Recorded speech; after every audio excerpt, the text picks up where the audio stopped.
Bismillahirrahmanirrahim. Assalamualaikum warahmatullahi wabarakatuh. Saudaraku semua pecinta channel Ijan Entertainment, semoga kita semua selalu mendapatkan keselamatan, bisa bersyukur dan diberikan keberkahan untuk urusan dunia dan akhiratnya. Amin ya Allah ya Rabbal Alamin. Idul Adha jatuh setiap tanggal 10 Dzulhijjah dan sering juga disebut sebagai lebaran haji. Pada tanggal 10 Dzulhijjah ini, umat muslim yang sedang menunaikan haji akan melakukan wukuf di Arafah. Selain melaksanakan wukuf, ibadah yang dilaksanakan pada Idul Adha juga adalah kurban. Pengertian dari kurban, kata kurban berasal dari bahasa Arab qoriba yaqrubu kurbanan, yang berarti dekat. Hal ini maksudnya kurban adalah ibadah yang mendekatkan diri kepada Allah Subhanahu wa Ta'ala dengan cara mengerjakan perintahnya, yaitu kurban. Sedangkan dalam pengertian syariat, kurban adalah menyembelih hewan ternak yang memenuhi syarat tertentu yang dilakukan pada hari raya Idul Adha 10 Dzulhijjah dan hari tasyrik, yakni tanggal 11, tanggal 12 dan tanggal 13 Dzulhijjah, semata-mata untuk beribadah dan mendekatkan diri kepada Allah Subhanahu wa Ta'ala. Melakukan ibadah kurban hukumnya sunat muakkad bagi umat muslim yang mampu tentunya. Dalil mengenai perintah untuk kurban ini ada pada surah Al-Kautsar ayat 2 yang berbunyi washolli li rabbika wanhar, yang artinya maka laksanakanlah sholat karena Tuhanmu dan berkurbanlah. Ada 5 hikmah kurban. Menurut Universitas Islam Anur Lampung, ibadah kurban memiliki kegunaan yang mendalam. Selain sebagai wujud mendekatkan diri kepada Allah Subhanahu wa Ta'ala, ibadah ini juga merupakan bentuk kepedulian terhadap mereka yang membutuhkan. Ini karena ibadah kurban mencerminkan nilai-nilai keteguhan, keimanan, pengorbanan, kesungguhan, serta kesabaran yang tulus. Kementerian Agama Provinsi Jawa Barat mengungkapkan bahwa terdapat 5 pelajaran yang dapat dipetik dari pelaksanakan ibadah kurban. Yang pertama, bersedekah untuk kaum yang kurang mampu. Hikmah pertama yang bisa diambil dari ibadah kurban adalah untuk belajar bersedekah.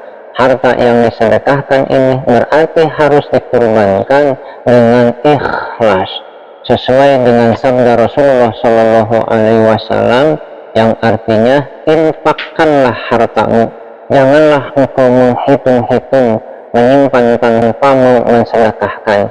Jika tidak, maka Allah akan menghilangkan berkah rezeki tersebut. Janganlah menghalangi anugerah Allah untukmu. Jika tidak, maka Allah akan menahan anugerah dan kemurahan untukmu.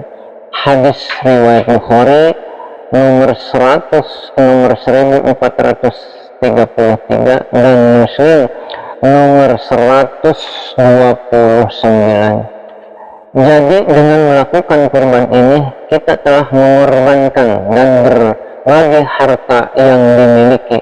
Sedekah ini tidak semata-mata mengurangi harta, namun justru akan menambah keberkahan. Kedua, hikmah dari kurban yaitu belajar ikhlas.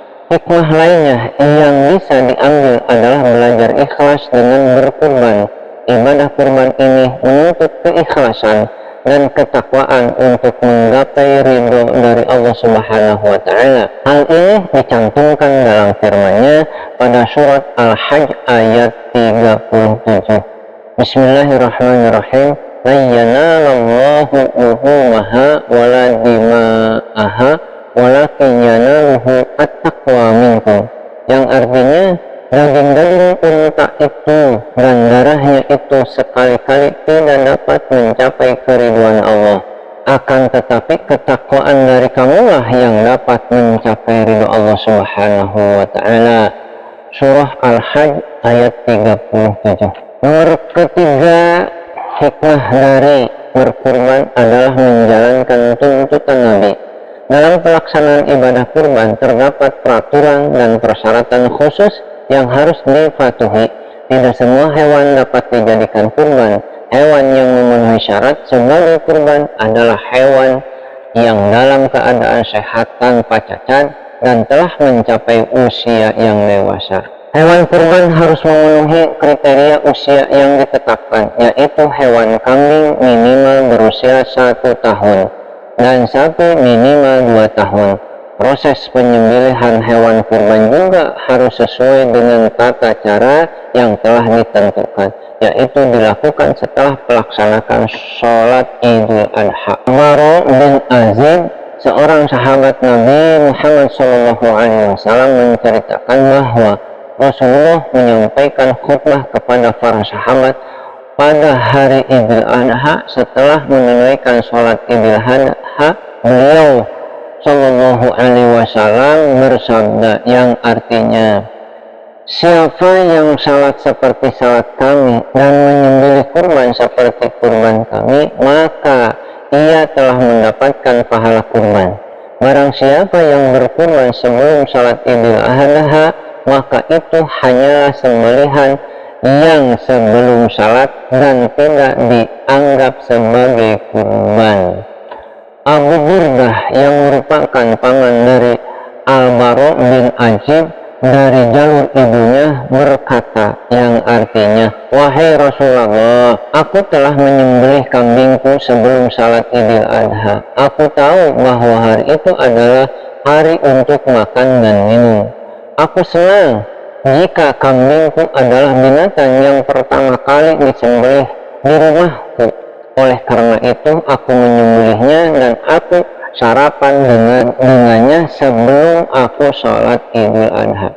Rasulullah Shallallahu Alaihi Wasallam bersabda, satuka satu lahmin, yang artinya kambingmu hanyalah kambing biasa yang dimakan dagingnya, bukan kambing kurban. Riwayat Imam Bukhari nomor 955. Yang keempat, hikmah dari berkurban, yaitu belajar untuk berzikir. Hikmah yang bisa didapatkan dari melakukan ibadah kurban adalah untuk senantiasa belajar berzikir. Hal ini dikarenakan saat melaksanakan kurban diwajibkan untuk melantunkan basmalah dan disunahkan untuk bertakbir saat menyembelih hewan kurban.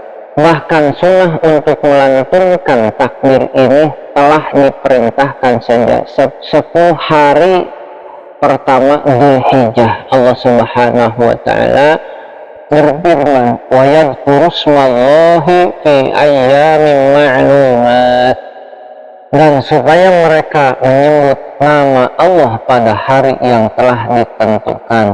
Surah Al-Hajj ayat 28. Hikmah berkurban nomor kelima, yaitu meninggalkan larangannya. Saat hendak melaksanakan ibadah kurban, terdapat beberapa larangan yang perlu dipatuhi, seperti tidak boleh memotong rambut dan kuku.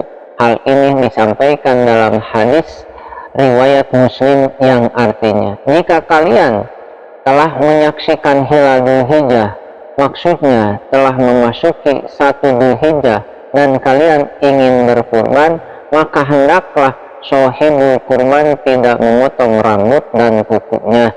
Hadis riwayat Muslim nomor 1977. Saudara semuanya, itulah yang bisa saya sampaikan mengenai 5 hikmah kurban Idul Adha.